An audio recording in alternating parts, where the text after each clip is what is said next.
righteousness.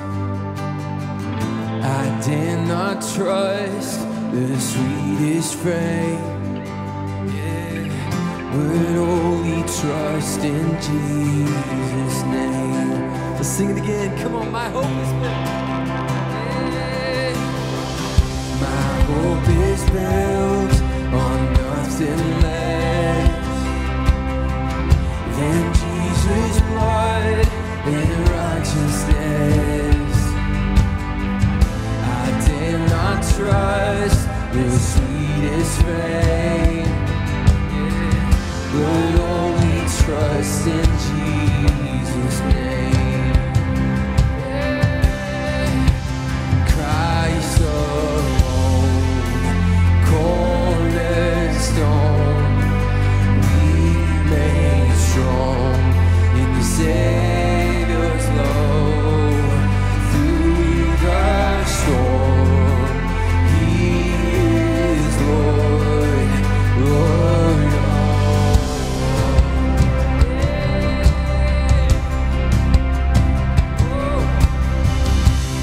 Darkness seems to hide His face. I'll rest on His unchanging grace. In every heart and stormy gale, my anchor holds within. My anchor holds, my anchor holds within.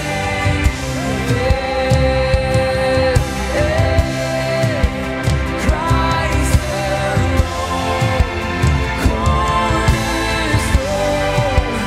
we made strong to save His love. Through the storm, He is Lord,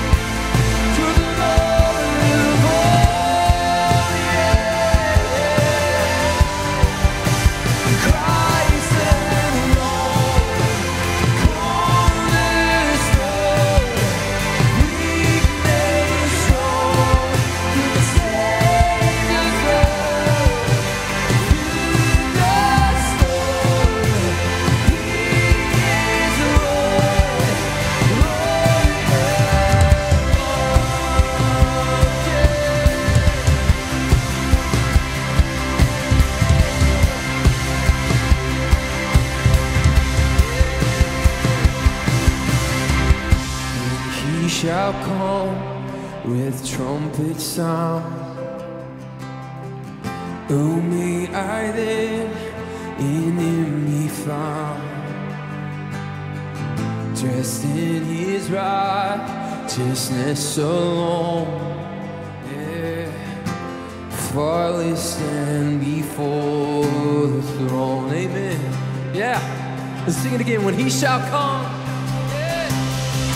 When He shall come with trumpets. Oh, may I then, oh, may I then in Him be found, just in His righteousness, just alone. We stand faultless, stand before the throne. Christ alone, cornerstone.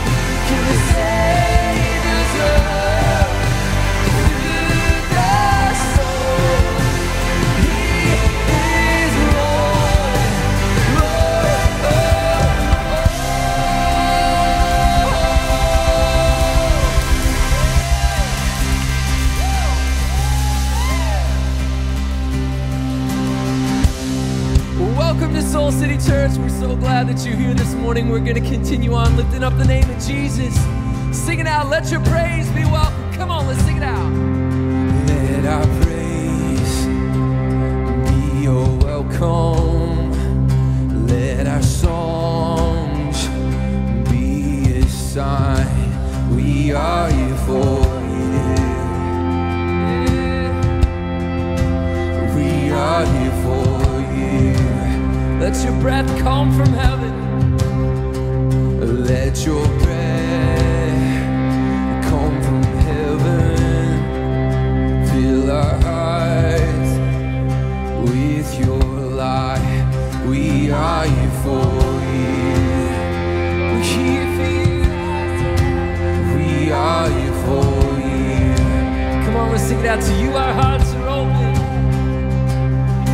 To you are to open. Nothing is hidden here. Our one desire. You are holy. Only you are worthy, God. Let your fire fall down here. Let us shout, be a rebel. Your renown fill the sky. We are here for you. Oh, we can feel Jesus. We are here for you. Let your word move. Let your word move in power. Let we stand.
mercy, oh mercy, oh mercy, oh mercy, is new every morning, and I will wait and spend my days loving the one who has raised me up from death to life, from wrong to right. You're making all things beautiful, and I will wait and spend my days loving the one who has raised me up from death to life, from wrong to right. You're making all things beautiful, and I will wait and spend my days loving the one who has raised me up from death to life, from wrong to right. You're making all things beautiful, and I will wait and spend my days loving the one who has raised me up from death to life, from wrong to right. You're making all things beautiful. Oh yeah, you're making all things beautiful. Oh yes, you do. Oh yeah, you're making all things beautiful. Oh yes, you do. Oh yes, you do. You're making all things beautiful.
And mercy triumphs over judgment. This is good news. I know that you delight and show mercy. And mercy triumphs over judgment. Yeah.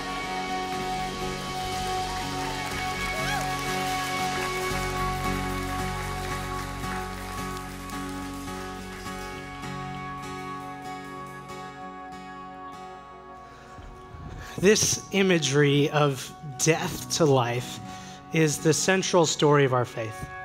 That we're here together singing in this place because we believe that our God didn't stay far off. That he came and lived among us as a man and suffered and died on our behalf to take away our sin. But that thankfully the story didn't end there because Jesus was raised from death to life.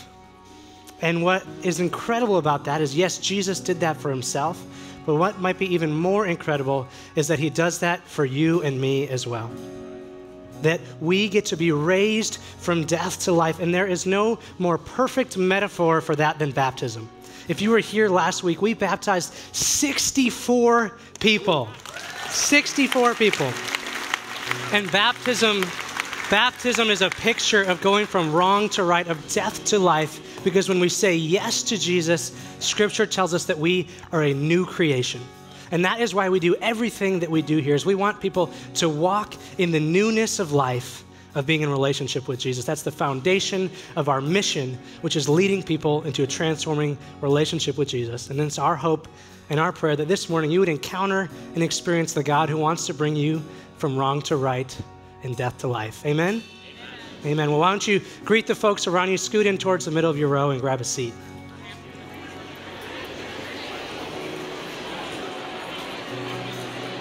The Spirit wasn't telling me to do it.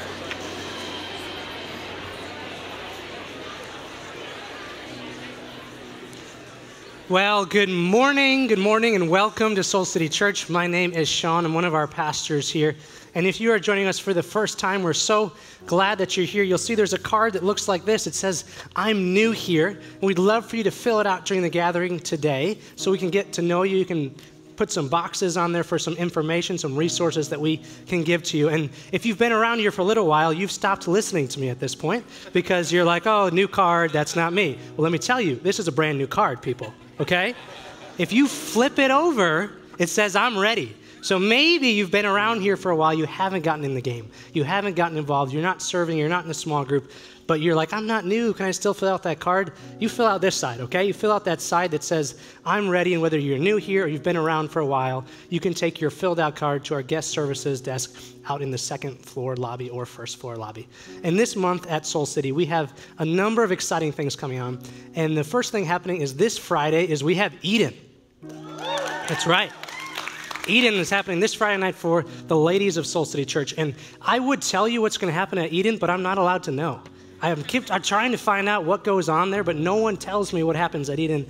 You're just going to have to go to find out. Okay, that's a little bit of a really bad joke. But you can sign up online at our website to sign up for Eden. And there's going to be an awesome time of teaching and vision from Pastor Jeannie. And there's going to be some worshiping led by Mia Fields from the Belonging Co. in Nashville. And like I said, you can head to our website to get your ticket or find out how you can volunteer to come to the event for free.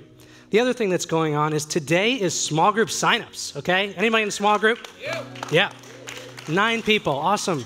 So it's like my job, okay? I need a better cheer. Small group signups. Yes, okay, phew. Oh, I was feeling really not worth a whole lot there. So today is small group signups, and maybe you've signed up already. Signups went live on our website at 8 a.m. this morning. But if you haven't signed up yet, this is the best way to get connected into community. We love that you're here in a row on Sunday morning, but we believe you'll experience the most transformation sitting in a circle throughout the week. So you can head to soulcitychurch.com/small groups to sign up right now on your phone, or head to the lobby after the gathering down on the first floor to sign up there.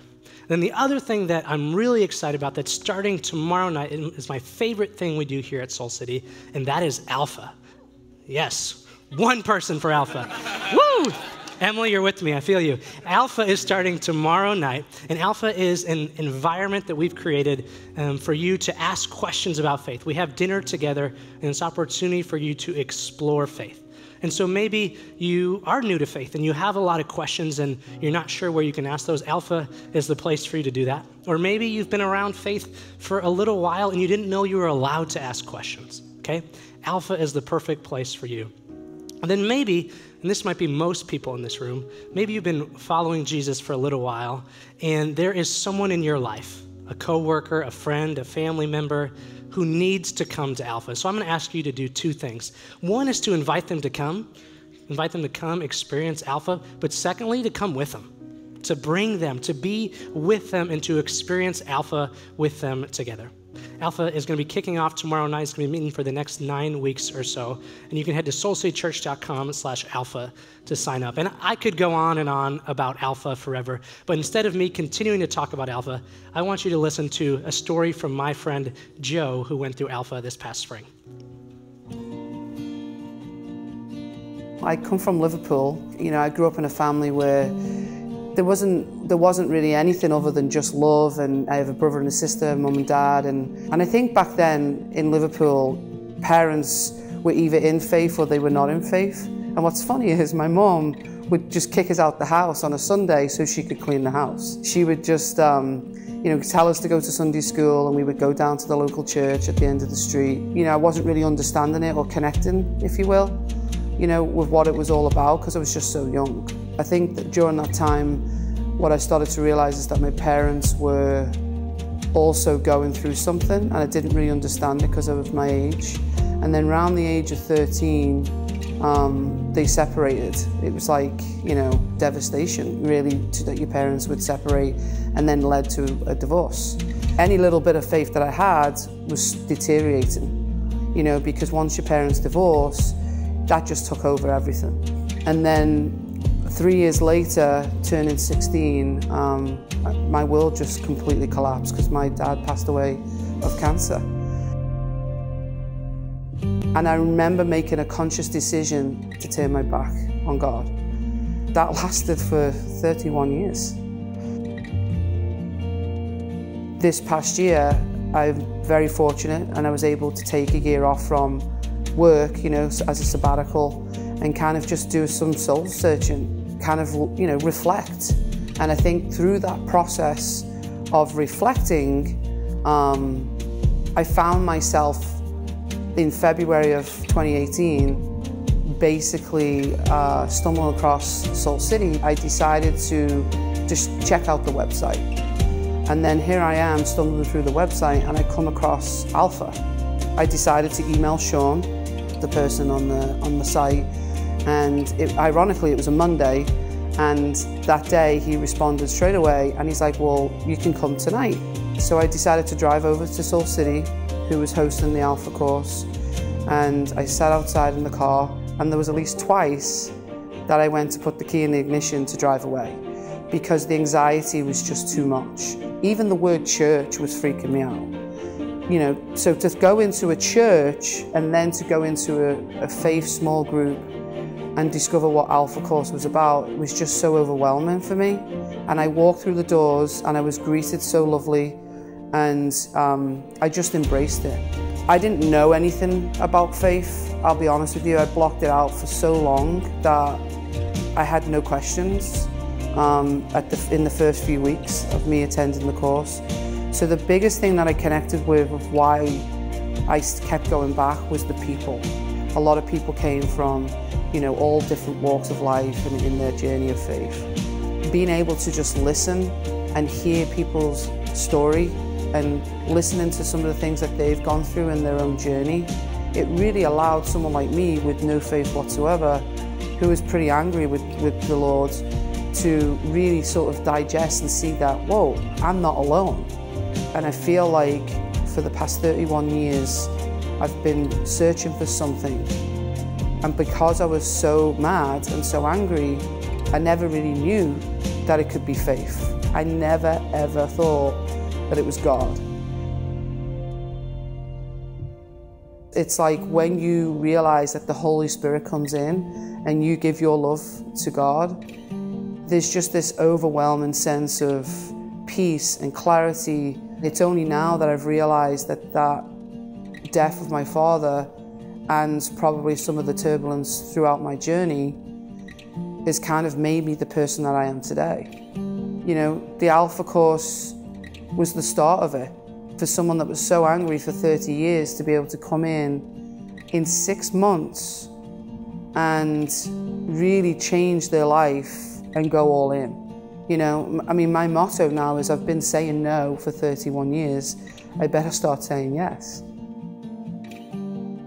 It's been an unbelievable journey since. If anything, it's completely changed my life. Isn't that an awesome story? To hear Joe's story.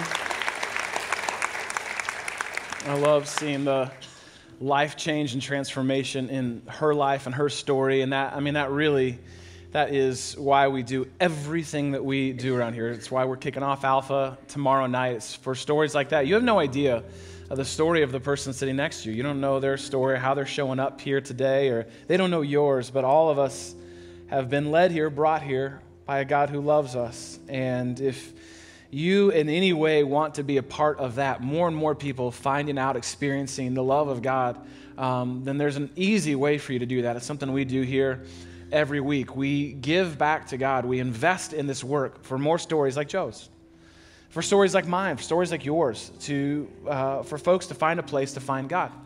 That's why we give, to see that happen more and more and more in this church, in this city, and literally around the world. And so in a moment, we're going to give you the opportunity to respond to God. It's a right and good thing to release control of your life to Him, to trust Him with the resources He's entrusted to you. And we do that 3 different ways. We do it old school, where we pass the buckets, and you can give that way. Some people really love doing that. Or maybe you'll get the bucket at the end of the aisle and be like, oh man, it's a little light this week. I don't know if Alpha's going to make it another week. And so let me be clear about that. It's because the majority of our church actually gives online. Vast majority of our church gives online. And we'd love for you to join them. you can text in to give. The number is actually right on the screen behind me. In fact, we have a bunch of people that tune in from around the city and literally around the world. Right now, we're watching on our live stream. That's an easy way for you to give and support the work that God is doing through this church. You can do that by texting in, or you can actually set it up online to do what Jeannie and I do and so many people in our church do, to give joyfully and faithfully, regularly, consistently to God, so that we get to experience our own stories of transformation and be a part of thousands of other people experiencing the transforming love of God. So I'm going to ask our amazing volunteers to come forward, both here, those who are in our overflow space as well, so we can respond to God in this time. This has been an incredible morning so far this morning. Just to bring you up to speed, this morning, early before anyone else got here, we had a proposal right here on this stage. How awesome is that? Jeff and Katie got engaged right here on our stage. Isn't that awesome? How fun is that? It's so cool. And here's what I love about these two. They are so incredible. They just embody what transformation looks like and what God's doing through this church. Both of them are here serving right now today. They got engaged this morning and they're serving right now. So here's my question to you. What have you done this morning? I mean, honestly, you need to reevaluate your life. So that's awesome. We're so excited for them and praying for their future together. And we're also kicking off a brand new teaching series today. I remember coming across a couple years ago a meme on the internet with little phrases, where it would say me, and then it would say something that was true about someone, and then it would say, also me, and kind of give it the real thing of what's going on behind the story. And I thought, boy, isn't that the truth of our lives? That there's always something else beneath the surface. In fact, oftentimes that's what's driving what's going on in our lives. And so for the next couple weeks, we're looking at the often hidden motivations that drive our lives and how we can actually invite God in to those places and integrate our lives more so that we can be all of who God created us to be. Now, I gave myself a little homework this weekend, or this week, preparing for this weekend, and I didn't even know that I was going to do it. I gave myself a little case study on myself about what's really going on beneath the surface and how it actually comes out. This week was a pretty full week. Our staff went away for a staff advance on Monday and Tuesday. An amazing time where God spoke and led our team into the future in these next couple of years as a church. Very excited about that. Got back from that and was teaching at midweek on Wednesday night. We kicked off a study of the book of James. I was so excited to kick that off, but I had to finish my notes for that. And so spent most of all of Wednesday studying, preparing for that, but I also had to get my notes and stuff ready for this weekend. And then on Thursday, I had some time to write, but I was really supposed to take a day off because I worked all the way through last weekend, so I was supposed to take a day off on Thursday, but it kind of didn't really work that way. And then we're in the car, and it's Thursday night on our date night, and we're in an Uber heading to a date night to meet up with some friends, and Jeannie asked me the simple question. We're not even a minute away from the house, and she says, how's the message feeling for this weekend? How dare she ask me that question? And I blew up. I mean, out of nowhere. We were doing fine. We were just like, we were all happy and stuff, getting ready as we were getting dressed and going on the date. She asked, how's the message for this weekend? And I blew up and said, it's not done, okay? I'm not finished with it. I'm not where I want to be. It's not where it needs to be, all right? I don't know how I'm going to get it done. And I just stare, kind of passively aggressively out the window. And she's like, okay? She's like, well, are you going to be able to get it all done? I'm like, I don't know if I'm going to be able to get it all done. I'm not sure if I'm going to have enough time. And all of a sudden, I'm finding myself just blowing up. And our Uber driver's just turning the music up a little bit more. He's like, I'm having none of this. I don't think we got a 5-star rating on that ride. Anyway, the point is, I all of a sudden, out of nowhere, blew up over a simple question that Jeannie asked. And I could tell by the look in her eyes, that was not what she was expecting. How did I get there? How did I get there? And in a little bit, I want to walk you through how I got out of that space, how God allowed me to work through that with her. But I think it sets up a fundamental question that all of us really have to wrestle with, all of us have to wonder about. And the question is this: why do you do what you do? This is a fundamental philosophical question. Why is it that you do what you do? Why did I blow up in the Uber in that moment? Where did that come from? Why do we act the way we do? Why do we react the way that we do? Where do you think all of that actually comes from? Think about it. Have you ever had a moment where you find yourself in the middle of blowing up like I did. You're just blowing up and you don't even know where it came from. You're yelling at someone at the Home Depot. It's not their fault, but you're mad at them about they didn't have the 2x4 that you need. Whatever, all of a sudden, boom, you just revved up. Where did that come from? Or maybe you found yourself yelling at someone on the road while you're driving because they cut you off, or they didn't use their blinker, or they didn't give you the obligatory wave after getting into your lane. And you proceed to tell them, without them being able to hear you, everything that's wrong with them and their life, their family, everything. You just blow up all of a sudden in the car. You ever have that happen to you? Or maybe for you, you found yourself crying. Almost, some would say, uncontrollably. You don't even know why it is that you're crying, but you can't seem to stop crying. You ever wonder why some days at work go really great and you're feeling great? Everything's awesome and all possibility, and you're pouring everyone else's coffee for them. It's great. And then seemingly in the middle of the day or the next day, everything's terrible. And you're mad at everyone at work, and it's everyone's fault. You don't even like where you work anymore. Why do we do what we do? Where does that actually come from? And what if you could actually get upstream of those moments and better understand and invite God into what's really going on? Like, what if you could kind of diffuse that fight? Or what if you could have a different framework for showing up at work? What would it look like for you to invite God in so that you can actually experience better connection with others, a greater integration in your own life, and deeper transformation with God? That's what we're going to get at. So let's grab a Bible to do that. Romans chapter 7 is where we're going to start. So if you have a Bible with you, awesome. You can open to Romans 7. If not, right under your seat, there should be a Bible. Grab it, and I think you might want to take notes today. So you might want to grab a pen, jot some things down. I think there's some good stuff today that can help you in your life and your relationships. So Romans chapter 7. In the Soul City Bible here and in Overflow as well, you can turn straight away to page 916. Page 916 will get you to Romans chapter 7. We're in the New Testament. And Paul, who wrote a good chunk of the New Testament, is the author of the book of Romans. The book of Romans was actually a letter to a church in, anyone want to guess what city? Rome. Look at you Bible scholars. Come on, people said the 1030 crowd wouldn't get it, but you got it. All right, so he wrote a letter to the church in Rome, and he's speaking to them about what this life with God looks like, this new life with God looks like. And he's comparing, as we're coming into this part we're going to look at, he's comparing sort of the law of God with the grace of God. How we actually need both more than we even realize. That there's a role that the law of God, or the way of God, the rule of God, the guardrails God gives us are actually important to our life, but that we also need grace in our lives. He's talking about the tension between sin and sanctification, between who I am and where I'm at and who God has actually made me to be and where he is leading me. This is what Paul says in Romans 7, verse 15. He says this. Listen to the honesty, what he writes with. I do not understand what I do. See, you're not alone. I do not understand what I do. For what I want to do, I do not do. But what I hate, I do. Can I get an amen from anyone who has ever faced this before?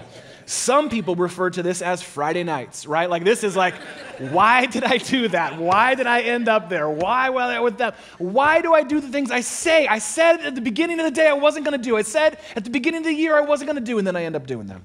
And the things that I said, my intentions, my declarations of what I wanted to do, I don't even end up doing those things. Can you relate to Paul as he says, I don't even understand why it is I do what I do. He goes on to say this in verse 16, and if I do what I do not want to do, if I end up doing the thing I said I wasn't going to do, then I'm basically a case study that the law is good, that God actually has given us guardrails that we need. He's saying that, look, I am proof that I need some boundaries in my life. Because if left to myself, I'll just keep on doing what I don't want to do.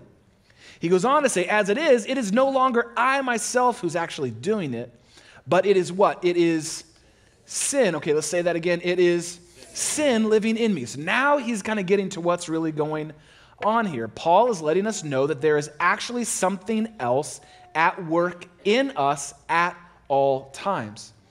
And he says that it's sin. There's two things kind of going on. My created self in God, I want to follow God, and there is this one in me, this part of me that is constantly drawn to sin. And what Paul is saying here is really actually important, because he's saying that sin isn't something that's out there. He's saying that it's where? In here. It's not out there. So I'm like, oh, I hope I don't get tempted. Oh, I hope I don't make that decision again. Or it's all their fault, or they're the ones that maybe do it. No, he's like, no. It's in here. It's not just that I'm drawn to sin. What Paul is saying is that at times I'm compelled by it. It's actually what drives me and pushes me and even motivates me into the decisions that I make. He is basically saying there is a struggle in you, and the struggle is real. Verse 18, for I know that good itself does not dwell in me, that is in my sinful nature. For, again, he keeps saying it over and again, I have the desire to do what is good, but I cannot carry it out. Now, I want us to look at that phrase there because it can be a little bit confusing at the beginning. That phrase, good itself does not dwell in me. You see that? He's not saying there that there is no good in you, because that kind of be like a sort of masochistic, sort of terrible view of yourself. Like, there's no good in me. That's actually not what he's saying. The original language probably is better translated to say, it is not only good that dwells within me. See the difference? He's not saying that there's no good in you. He's just saying that's not all that there is. It's not only good. Well, some people would say that they believe that human beings are inherently good. Paul would say, yeah, but not exclusively good. Yes, we are good, but not exclusively. There's some more going on here, that we are, in fact, a mixed bag. That there is good in you. There is good in me. And it is your connection to and reflection of the God who created you. There is good in you, but that's not all that is in you. That's not all that's in me. He goes on to say in verse 19, for I don't even do the good that I want to do, but the evil I don't want to do, this I keep on doing. Now, if I do what I do not want to do, it is no longer I who do it, but it's this sin, this thing, this struggle within me that does it. So I find this, he's using the language of law again, I find this law, this principle at work. Although I want to do good, evil is right there with me. All right, can you relate to this? Felt this struggle, felt this tension? Paul is essentially naming the human condition. This is what all of us face. All of us long to do the right thing. All of us long to do good things, to love others well, to make great decisions with our lives.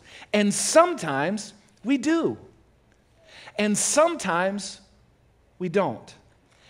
And most of the time, we don't know why. We don't know why it is that sometimes we do and sometimes we don't.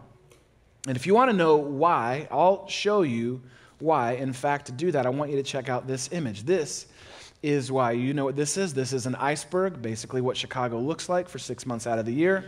And I want you to think, and I want you to look at this iceberg and imagine what you see here on the surface as representing all of your actions and your reactions and your choices and your decisions. Everything that everyone experiences off of you exists on the surface. Okay? Does that make sense?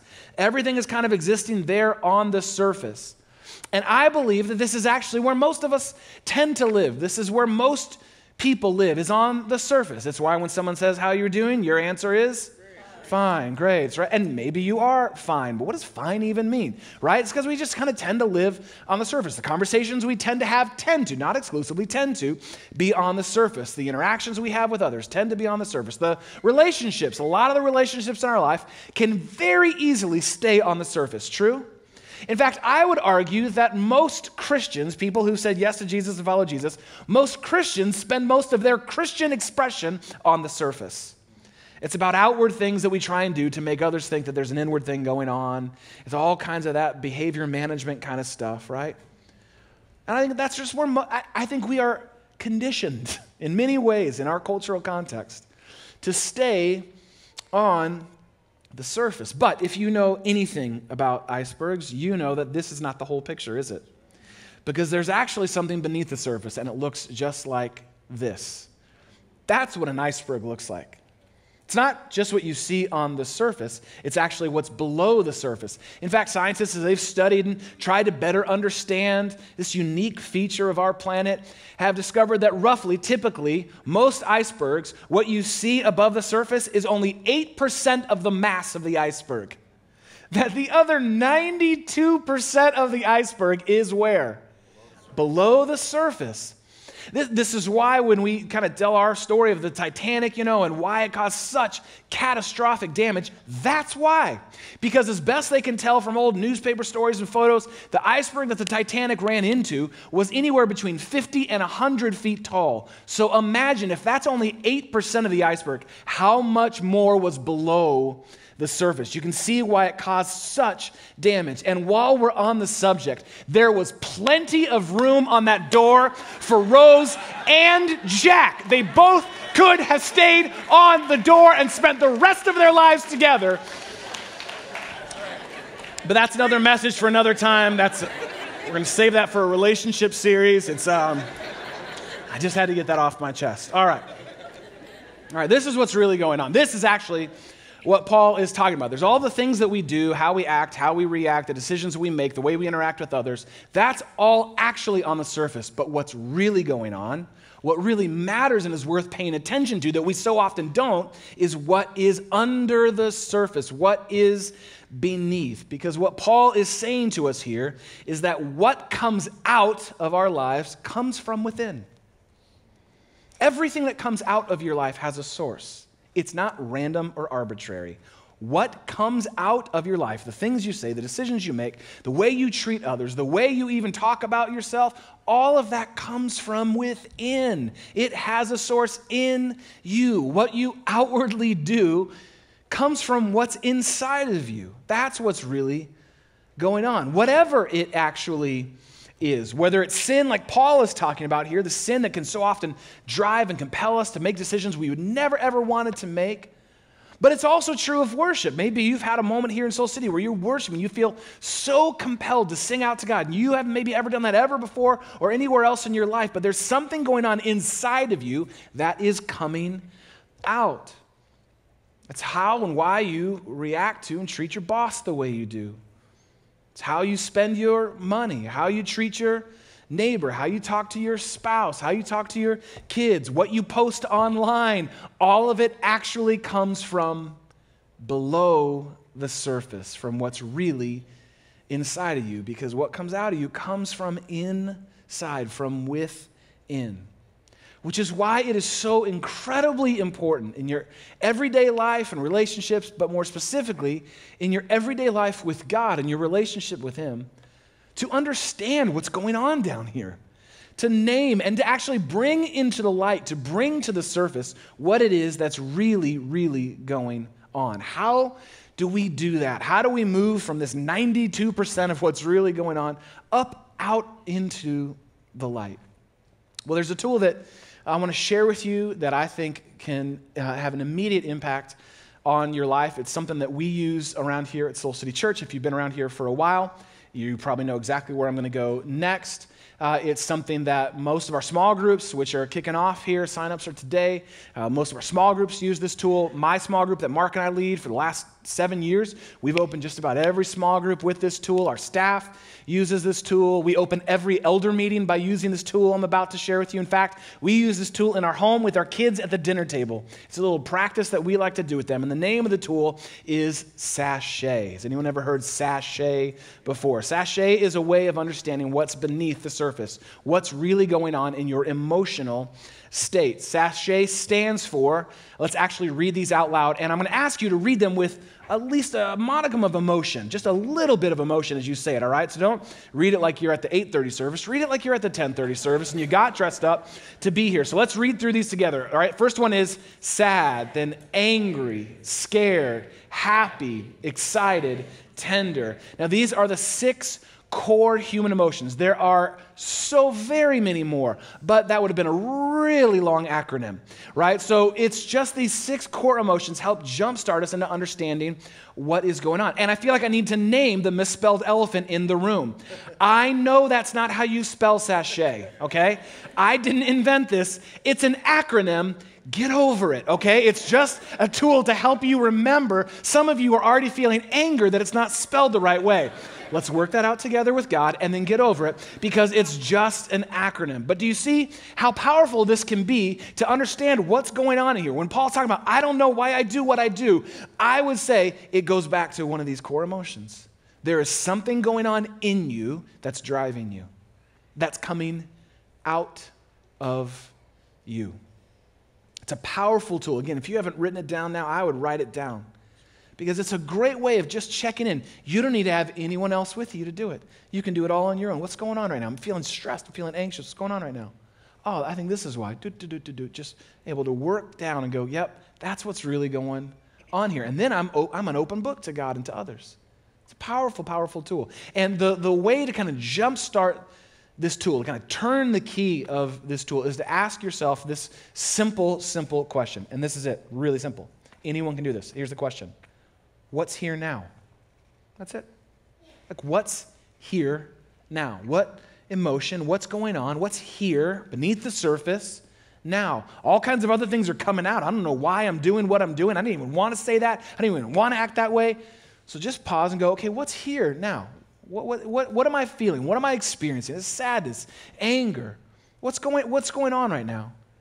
Is there tenderness going on? Excitement? What is going on inside? What's here right now for me in this moment? And as you begin to identify, oh, that's what I'm feeling, here's a great rule of thumb. Don't judge it. Welcome it. Just be like, oh, that would explain it. Yep. Golly, what if I hadn't have named that? I wonder how far I could have gone down this path. Don't rationalize it. Well, the only reason I'm feeling that is because they did this and she said that and last night on the news. Nope. Just this is what's here now. However it got here, kind of irrelevant at this point. But it's here now. Okay, God, this is what's going on here. And here's the beautiful thing. This is why it's so important. Do you want to know who gave you those emotions? That's right. Your Creator God gave you those emotions. And He welcomes every single one of them. In fact, He longs for you to open yourself up to Him at whatever it is that you are feeling. There's not an emotion you can feel that scares God or turns Him off from you.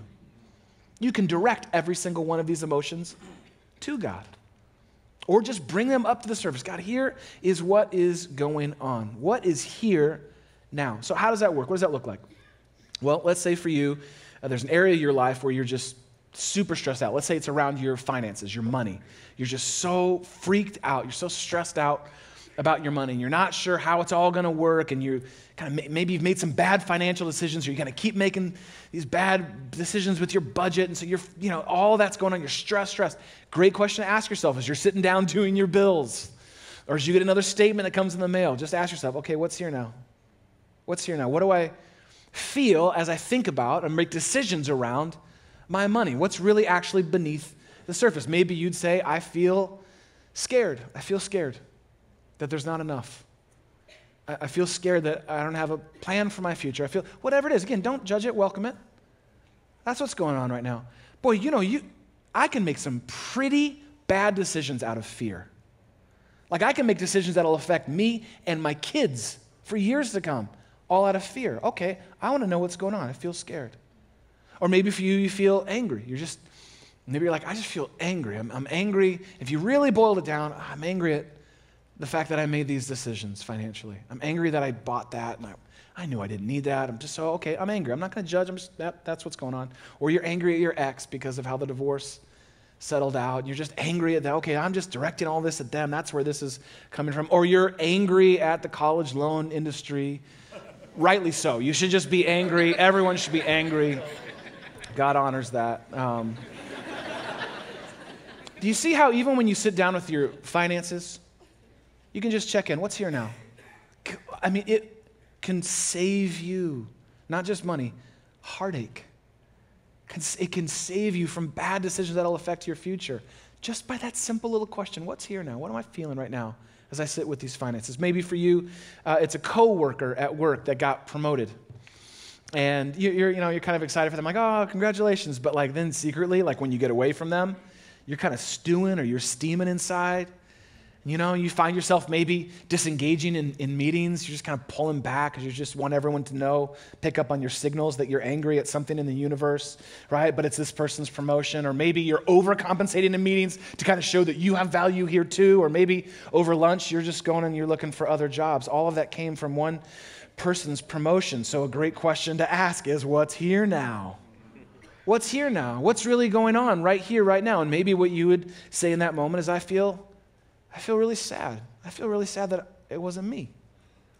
I feel really sad. I feel like I'm unnoticed here. My work goes overlooked here.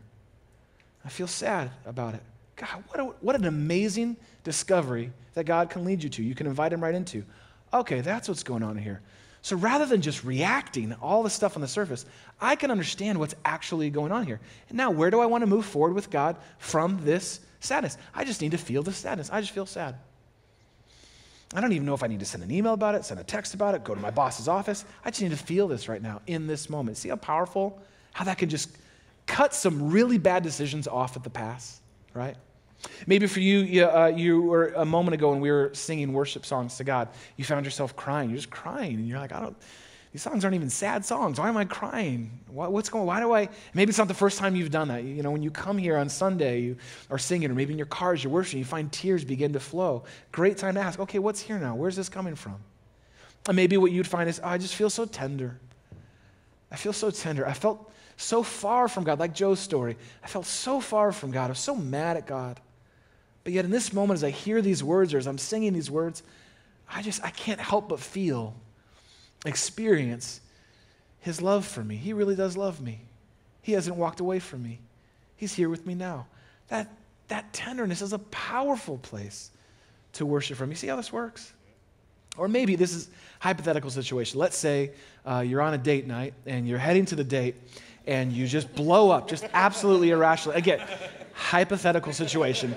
But let's say that happened. So here's exactly what happened. I blow up and I'm staring out the window and Jeannie's like, what is going on here? I was able to take this tool and ask, okay, what's here now? And I said, oh, wait, hold on a second, Jeannie.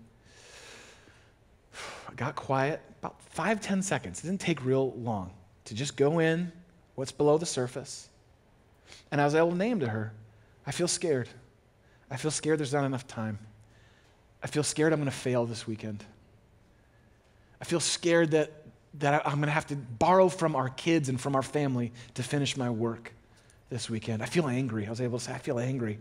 I feel angry at myself for not managing my time better. I feel angry at every single person who wanted to meet with me. I feel angry at, I was able to just come, oh, that's what's going on here. I feel really scared and I feel really angry. It has very little to do with this moment or even this interaction. What I was able to do is name that and then look her in the eye and say, I am so sorry I directed that at you. This is going on in me and I want you to know that. Will you forgive me for directing all of that at you? Can I have a redo? Before we even got to our date, it was done. Move forward and redo. That's a powerful turnaround in that cab ride. I mean, the cab driver was crying at the end. Like, it was, you got saved. We baptized him right there. Like, it's a powerful tool. That's all I'm saying. It's a powerful tool. But you see how, it's just a little, okay, what is going on beneath the surface? Because what comes out always comes from within, always. And the best thing you can do is to just pause and say, what's going on here? And God, I invite you in.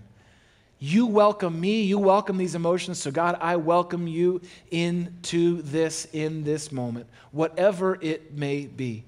It's one of the best ways I've found at understanding what's driving my desires, what's driving my compulsion towards sin, what's driving my adoration of my kids, what's driving my love for this church, what is going on in this moment. It all comes from right here, what's here now.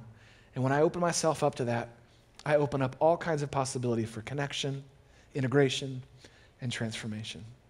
Now, I want to close out by just giving a few quick caveats, and then we're going to celebrate communion together. We're going to come to the table as we are. Quick couple caveats as I close out this message. First little quick caveat. For anyone here who says, I'm just not an emotional person, maybe you say, I'm just not an emotional person. I'm just not really my thing. It's great. I appreciate it. It's just not me. I'm not emotional. Do you know that's actually not true? That's not true, actually. Maybe you don't know how to express your emotions, or maybe you weren't taught how to do that, but that doesn't mean you are not emotional. In fact, the reality is God has given you access to every single human emotion. In fact, the truth is you are emotion full.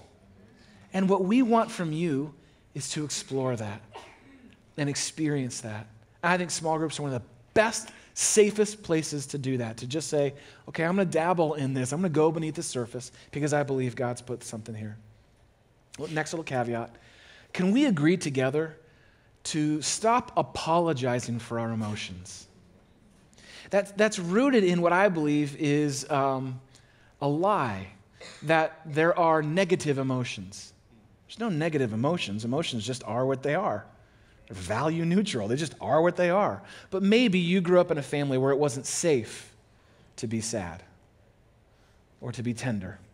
You watched anger outbursts from one of your parents, and you learned that maybe is the only way to express, or success is the only, but you could not express. You didn't feel safe to do that. I have nothing but compassion and love for you if that's what you grew up in. Or maybe for you, you just feel like, God, if I were to really show my sadness, if I were to really show my tears, if I were to really name my fears right now, it wouldn't be welcomed. And honestly, you don't ever need to apologize for what you're feeling, ever. The invitation actually is to feel it fully all the way through and to invite God into that. And for the rest of us, to never make someone feel like they have to apologize for their emotions. Can we agree to that together? To welcome and just hold space for it and go, awesome. That's what Jeannie did for me in the car. Awesome. Thank you. I love it. Thank you. I see you that much more now. Last two caveats. And I'm going to have to lean into I'm going to paint with a broad brush here, okay? I'm going to kind of lean into some stereotypes. I know that we don't all fit into stereotypes, but it kind of helps just with this idea. And I want to speak just to guys right now in this next little caveat. Guys, can we commit together to actually diving below the surface? Amen. To living lives that are more expressive of what's really going on? We got enough surface stuff in this world. Men, can we agree to that together?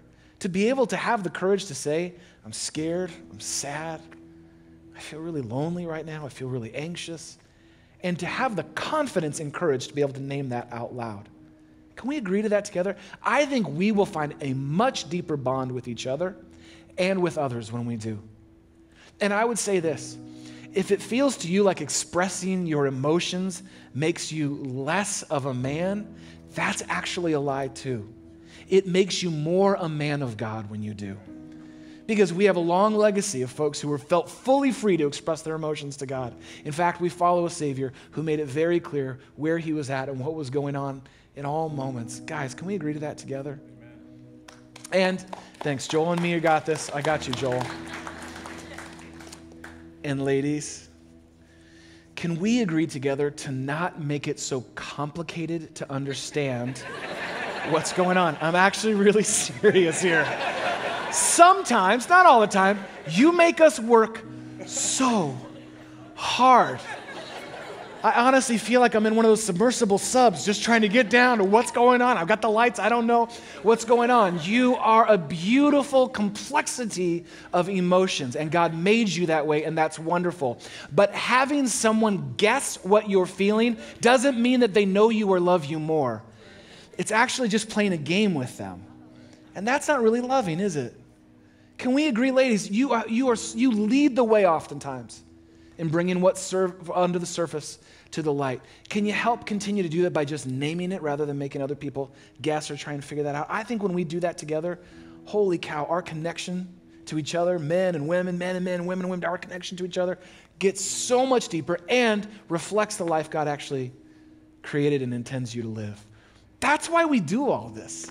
If we can't get that right here, what hope do we have in this world? If we can't create a space for people to come as they are and say this is what's really going on beneath the surface and that to be welcomed, them to be loved in that space, then what are we doing? I don't have time, I don't think you do either, to pretend, to have a pretend surface level faith. God created me for so much more. He created you for so much more. And we get to actually do that with each other. And so your homework this week is just that. No surprise. Here's what I want you to do. I want you to have a sachet check-in with at least one other person one time this week, okay? I want you to actually say, hey, I learned this. You can blame it on me. I learned this thing in church. My pastor told me I have to do this. I would love to do it. Can we just check? I just want to check in. Before, we have dinner tonight. That's an easy way to do it around the table, right? Or as small groups kick off, before a small group starts. But you got to do it this week, okay? Or here's the fun one. I want you to do this. Some of you, I want you to take it all the way and do it at work. That's going to be fun. Let's see what happens. It's like before we get this meeting started, I thought we could check in.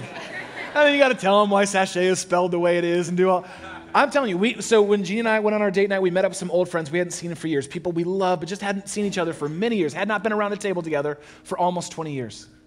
we got together, and as we were connecting and showing pictures of our kids and life and all of that, Jeannie, of course, set the pace at the table and said, hey, before we get going tonight, I would love for us to just check in. And she explained the things. It was one of the most beautiful connections for us to have together, to be able to just say, oh, here's what's here now. Here's what's going on now. So that's your homework this week. At least one sachet conversation. Just see how it goes. And it's a tool you can use by yourself, all by yourself, whenever you want. The reason we do this and make such a big deal about this is because we have a God who actually gave us his emotions and invites us to bring them all to him. And as we come around the communion table together today, I thought, what a beautiful picture. Here's Jesus around the table, welcoming in the one who would betray him, welcoming in the one who would deny him, those who would abandon him. But nevertheless, they're all welcomed around the table. And as he gathered his followers there together, he gave them a little symbol. He gave them a picture of his body and his blood through bread and through cup. And so what we're going to do right now is we're going to pass out here in this room and on our overflow as well, the communion elements. All I'm going to ask you to do is quietly, please quietly, take the bread and hold on to it, take the cup and hold on to it, and here's what I want you to do. Practice a little check-in with God right now. Here's what's here now, God. I feel scared. I feel angry. God, I feel so lonely. God, I feel so excited.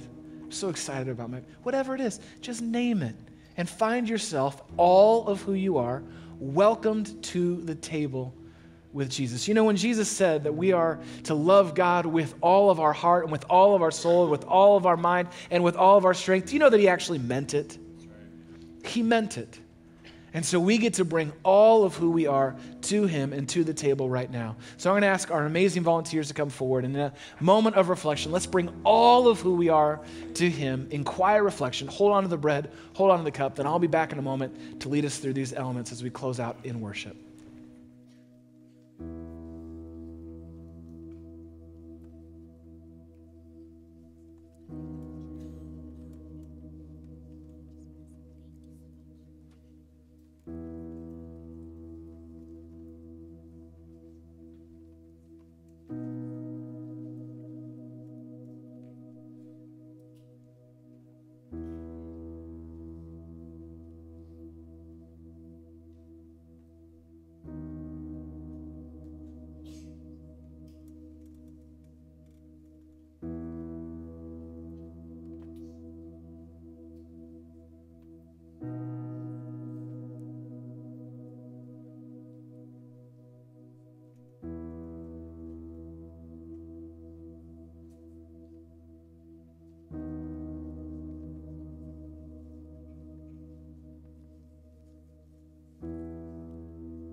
Bible says that on the night that Jesus was betrayed, gathered around the table with his friends and his followers, he took common elements, table elements that would be at any meal, but he gave them new meaning, new purpose.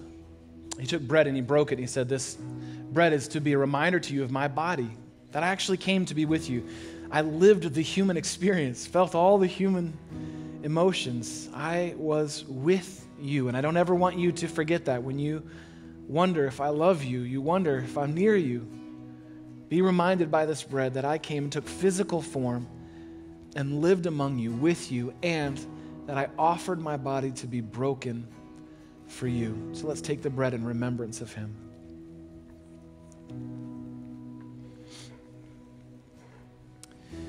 In the same way, Jesus took the cup, poured out wine, and he said, let this be a reminder to you, a symbol of the new covenant, the new arrangement, the new agreement with God, that you cannot do it on your own, that you need God more than you know. In fact, God has provided a way for you to have a relationship with him through the blood, the atoning, sacrificing blood of Jesus. It's the only thing that can cover my sin and yours. And he offered it fully and freely for you and for me. He poured it out and he said, let the bread remind you that I was with you, but let the cup remind you that I died for you. I did it for you so that you could be one with God. Let's take the cup in remembrance of Jesus. And now I'd ask if you would stand with me as we close out our time by worshiping God, declaring our need of him. Let's open our hands and our hearts to him right now in worship. God, thank you for the complexity, the infinite complexity of how you've designed us. We are truly fearfully and wonderfully made by your hand. And so God, would you help us not just live at the surface, but to go down deep, to dive down to understand what it is that's really going on. God, thank you that you gave us our emotions. They're a reflection of you. Now, God, would you help us to bring it to the light, to bring it to you, to bring it to others? And would you help this church be the kind of space and place where people are wanted, welcomed, and even expected to do that? Let us not settle for anything less than who you've created us to be. God, we need your help to do that. Holy Spirit, we need your help to do that.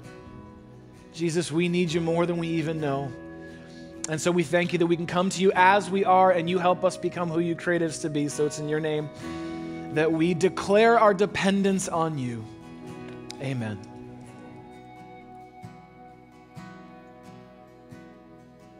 Lord, I need you. Oh, I need you. Every hour I need you. My one defense, my righteousness. Oh God, how I need you.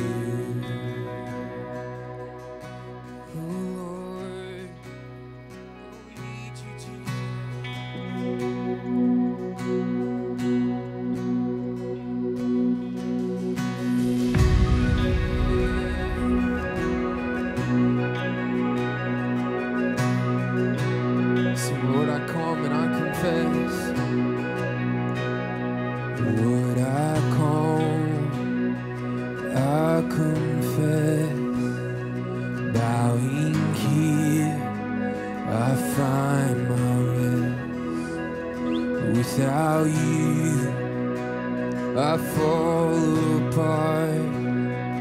You're the one that guides my heart. Lord, I need you. Oh, I need you. Every hour I need you. My righteousness, oh God, how I need you.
to rise to you.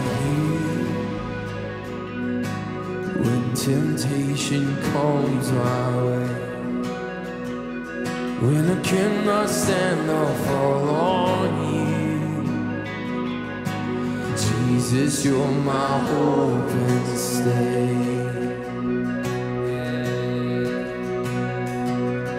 So teach my song to rise to you. When temptation comes my way, when I cannot stand, I'll fall on you. Jesus, you're my hope and stay. Lord, I need you. Oh, I need you. Every hour I need you. My one defense, my righteousness. Oh God, how I need you.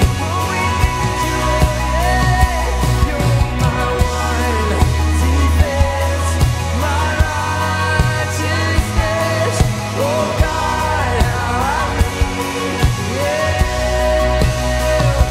You're my one defense, my righteousness. Oh God, how I need you.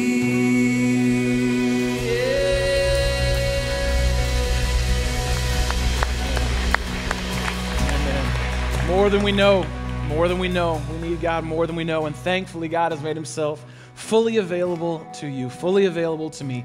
All of him for all of who you are. And so why wouldn't we bring all of who we are to God and to others this week? What an awesome invitation. We want to give you the opportunity to actually do that right now. Our prayer hall is a great space for you to come and declare, God, I need you. I need you to move. I need you to act. God, I need to hear from you in my life. Our prayer team would love to pray over you. If there's anything in your life that you need prayer for, all of us have things we need prayer for. We would love to pray with you. You can head straight down to the second floor lobby, and our prayer team will meet with you right there in the prayer hall. I'll be right next door to the prayer hall in the study. If we haven't met yet for whatever reason, I'd love to meet you. I'll be there just for a little bit to say hey. And then I want to let you know it's an action-packed week. Alpha kicks off on Monday night. We have our midweek Bible study in the book of James, which is amazing. That's Wednesday night. Eden is Friday night. It is like a full week. And then next Sunday, we're continuing our series, Me Also Me, by looking at the stories we tell ourselves.